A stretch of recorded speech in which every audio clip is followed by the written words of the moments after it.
दोस्तों, क्या आपने कभी सोचा है कि आखिर सुख क्या है? क्यों हम हमेशा उन चीजों के लिए दुखी रहते हैं जो हमारे पास नहीं है, जबकि सच्ची खुशी तो उन्हीं चीजों में छिपी होती है जो हमारे पास अब भी हैं। हम अपनी आंखें खोलकर देखें तो पाएंगे कि हम जितने दुखी महसूस करते हैं उससे कहीं ज्यादा हमारे पास खुश होने की वजह है। दोस्तों, आज की ये कहानी न सिर्फ आपके मन की आंखें खोल देगी, बल्कि यह सिखाएगी कि सुख और दुख आपके बाहरी हालातों पर नहीं बल्कि आपके नजरिए पर निर्भर करते हैं। यह कहानी है एक गरीब व्यक्ति की जो अमीर बनने की चाह में हमेशा दुखी रहता था। लेकिन एक दिन एक बौद्ध भिक्षु ने उसे सिखाया कि असली सुख कहां पाया जा सकता है। तो दोस्तों, इस कहानी को अंत तक ध्यान से सुनिएगा, क्योंकि यह कहानी आपके जीवन को बदल सकती है और आपके अंदर एक नई ऊर्जा, एक नई सोच पैदा कर सकती है जो आपको गरीबी से बाहर निकाल सकती है। बहुत समय पहले की बात है। एक नगर में एक बहुत ही गरीब व्यक्ति रहता था। वह जब भी किसी धनी व्यक्ति को देखता तो वह मन ही मन बोलने लगता और कहता, हे भगवान, तूने मुझे इतना गरीब क्यों बनाया? इन अमीर व्यक्तियों को देखो, यह लोग कैसे ढंग से खेल रहे हैं, जीवन का आनंद ले रहे हैं, और एक मैं हूं जो हर रोज एक एक पैसे के लिए तरस जाता हूं। मेरे पास तो एक फुटी कौड़ी तक नहीं है और यह लोग पैसे बर्बाद कर रहे हैं। हे भगवान, मुझे भी अमीर बना दो। एक दिन वह व्यक्ति इसी तरह बोल रहा था, तभी उसके पास से एक बौद्ध भिक्षु गुजर रहे थे। उन भिक्षु ने उस गरीब व्यक्ति की सारी बातें सुन ली। फिर वह बौद्ध भिक्षु उस व्यक्ति से कहते हैं, क्या बात है भंते, तुम इतने परेशान क्यों हो? तुम इतने दुखी क्यों लग रहे हो? क्या कोई तकलीफ है तुम्हें? तभी वह व्यक्ति कहता है, हे गुरुदेव, मैं बहुत दुखी हूं, मैं बहुत गरीब हूं। मेरे पास तो खाने के लिए पैसे नहीं बचते। मैं एक एक पैसे के लिए तरस जाता हूं। इस दुनिया में मेरा कोई नहीं। मैं सुखी होना चाहता हूं। मुझे सुखी होना है, मुझे अमीर होना है। हे गुरुवर, क्या आप मुझे कोई ऐसा उपाय बता सकते हैं जिससे मैं जल्द से जल्द अमीर हो जाऊं और मेरे पास किसी चीज की कोई कमी ना रहे? उस व्यक्ति की यह बात सुनकर बौद्ध भिक्षु ने उस व्यक्ति की तरफ ध्यान से देखा और फिर उस व्यक्ति को कहते हैं, भंते, तू मेरे साथ चल। इतना कहकर वह भिक्षु उस गरीब व्यक्ति को एक अमीर व्यक्ति के घर ले गए। उस अमीर के घर को देखकर उस गरीब व्यक्ति की आंखें फटी की फटी रह गईं। उस गरीब व्यक्ति ने उन भिक्षु से कहा, हे गुरुवर, इतना अमीर होने के लिए तो मैं कुछ भी कर सकता हूं।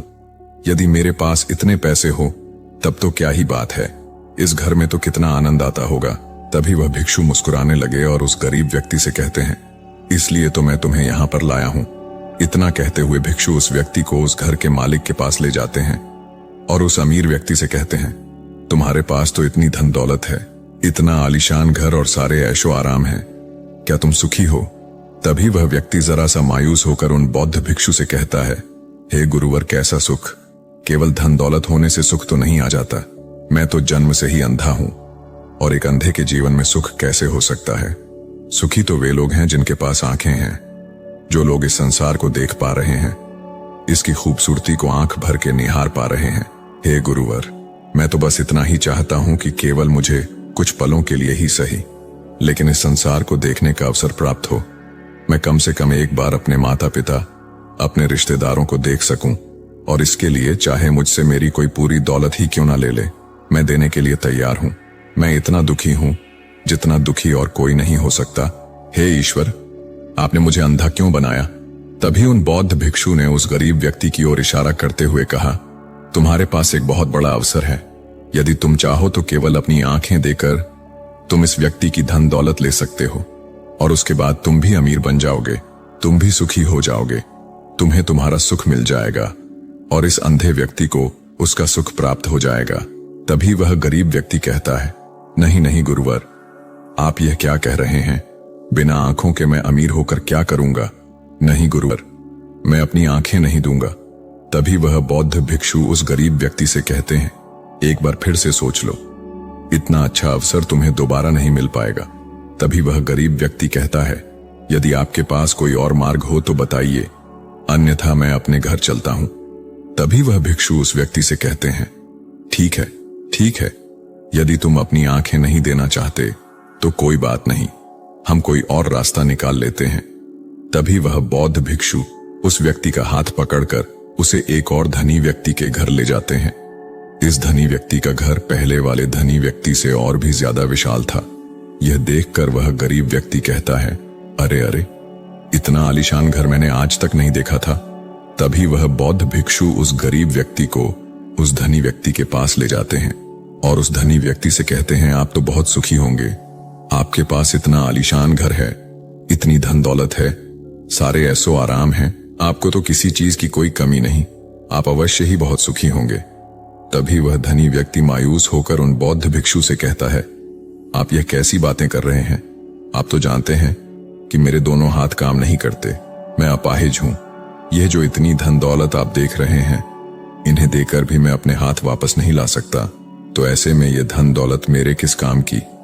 इससे तो अच्छा होता कि ईश्वर ने भले ही मुझे गरीब बनाया होता, लेकिन कम से कम मेरे दोनों हाथ मुझे सही दे देता। ना जाने भगवान ने मुझे क्यों अपाहिज बना दिया।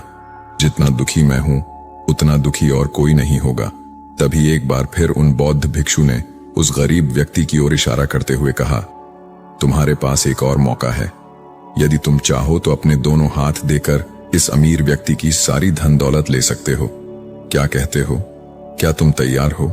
और अब की बार तो तुम्हें आंखें भी नहीं देनी होंगी, तुम्हारी आंखें तुम्हारे साथ ही रहेंगी। तभी वह गरीब व्यक्ति उन बौद्ध भिक्षु से कहता है, अरे महाराज, आप यह क्या कह रहे हैं? एक अपाहिज होकर मैं इस धन दौलत का क्या करूंगा? क्या आपके पास कोई ऐसा अमीर व्यक्ति नहीं है जिसका पूरा शरीर भी स्वस्थ हो और उसके पास बेशुमार धन दौलत भी हो? तभी वह बौद्ध भिक्षु उस व्यक्ति का हाथ पकड़कर उसे तीसरे अमीर व्यक्ति के पास ले जाते हैं। उस अमीर व्यक्ति के पास उसका अपना महल था। यह देखकर वह गरीब व्यक्ति उन बौद्ध भिक्षु से कहता है, हे गुरुवर, यह तो अवश्य ही बहुत सुखी होगा। इसके पास तो इतना आलीशान महल है, इसके पास तो इतनी सारी धन दौलत है, यह अवश्य ही बहुत खुश रहते होंगे, इनका जीवन तो आनंद में होगा। तभी वह बौद्ध भिक्षु उस गरीब व्यक्ति को उस धनी व्यक्ति के पास ले जाते हैं और फिर उस धनी व्यक्ति से कहते हैं, आप तो अवश्य ही खुश रहते होंगे, क्योंकि आपके पास इतना आलीशान महल है, इतनी सारी धन दौलत है, आपके पास तो सारी सुख सुविधाएं भी हैं, आपका जीवन तो आनंद में बीतता होगा। इसके जवाब में वह अमीर व्यक्ति कहता है, हे गुरुवर, कैसा आनंद! मुझ जैसा दुखी इस दुनिया में और कोई नहीं होगा। मैं आज बहुत दर्द में हूं। मेरी पत्नी ने मुझे धोखा दे दिया है, वह किसी और से प्रेम करती है जो मुझसे भी अमीर है। आज मुझे समझ आया कि यह धन दौलत कभी किसी को सुख दुख नहीं दे सकती, और जब मन में दुख हो तो यह धन दौलत किस काम की? मुझसे सुखी तो वह गरीब इंसान होगा जिसकी पत्नी कम से कम उसके साथ तो है, वह उसके साथ वफादार तो है। आज मैंने तय कर लिया है कि मैं अपनी पत्नी और उसके प्रेमी की हत्या कर दूंगा। यह सुनकर वह भिक्षु उस अमीर व्यक्ति से कहते हैं, इससे पहले कि तुम ऐसा कदम उठाओ, कम से कम मुझे भोजन तो करवा जाओ और भोजन की व्यवस्था करो, और साथ में कुछ कांच के टुकड़े भी ले आना। वह धनी व्यक्ति सभी साधु संतों का बहुत आदर करता था, इसलिए वह उन बौद्ध भिक्षु की बात मान जाता है। लेकिन वह यह नहीं समझ पाता कि आखिर उन बौद्ध भिक्षु ने खाने के साथ कांच के टुकड़े क्यों मंगवाए हैं। लेकिन जैसा कि उन बौद्ध भिक्षु ने कहा था, वह अमीर व्यक्ति उसी प्रकार खाने की व्यवस्था कर देता है। वह भोजन के साथ कुछ कांच के टुकड़े लेकर उन बौद्ध भिक्षु के पास पहुंचता है।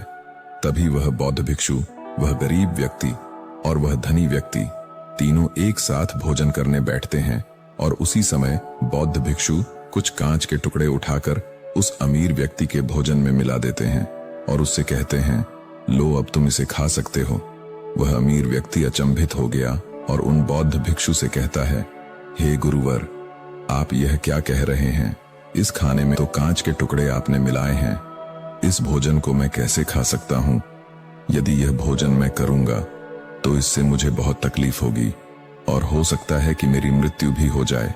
तभी वह भिक्षु मुस्कुराने लगे और उस अमीर व्यक्ति से कहते हैं, तुम्हें यह बात तो समझ में आ गई, लेकिन तुम्हें यह बात नहीं समझ में आती कि अगर इस भोजन को खाना है तो इस भोजन के कांच के टुकड़ों को तुम्हें निकाल कर अलग करना ही होगा, तभी यह भोजन तुम्हारे खाने योग्य बनेगा, और तब यह भोजन तुम्हें कोई तकलीफ नहीं देने वाला, बल्कि तुम्हें सुख ही प्रदान करेगा।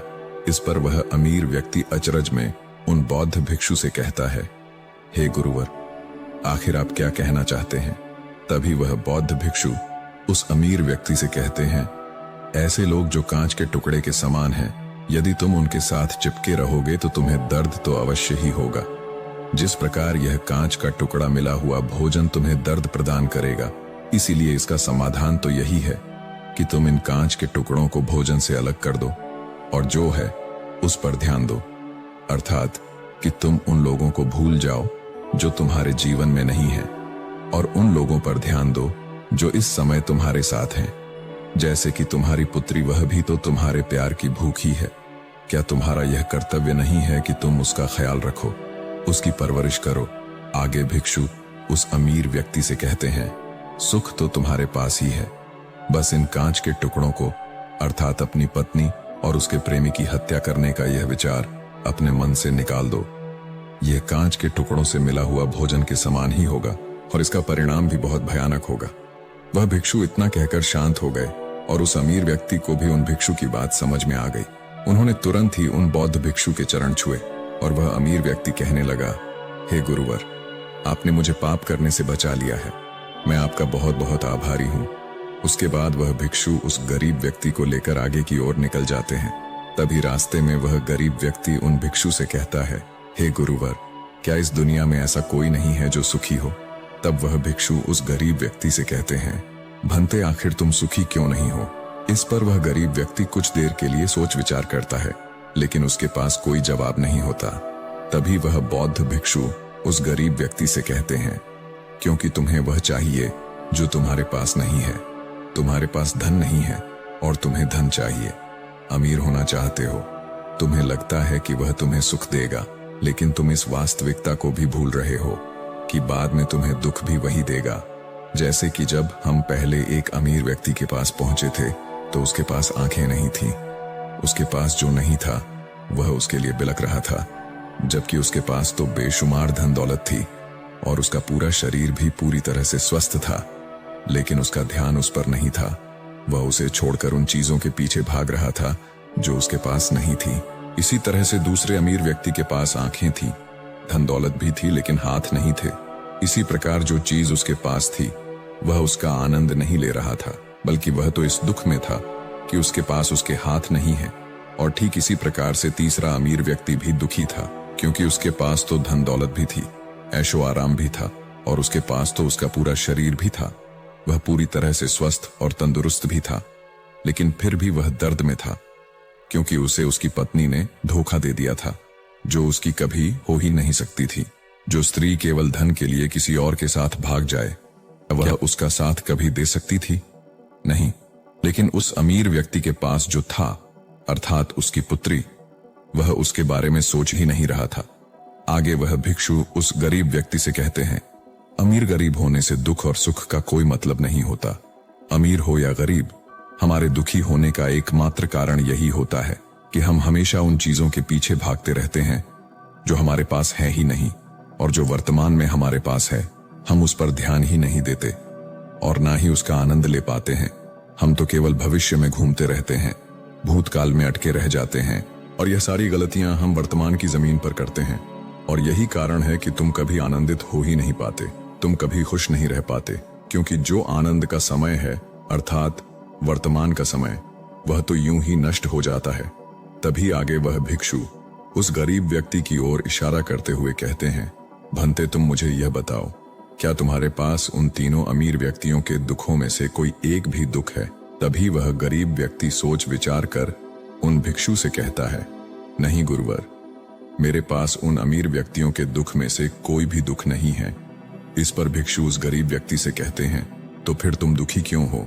इसका जवाब देते हुए वह गरीब व्यक्ति उन भिक्षु से कहता है, हे गुरुवर, भले ही मैं उनके मुकाबले सुखी हूं, पर क्या धन कमाना या धन प्राप्त करने की इच्छा नहीं होनी चाहिए? क्या मुझे अपने वर्तमान को इसी तरह से स्वीकार कर लेना चाहिए?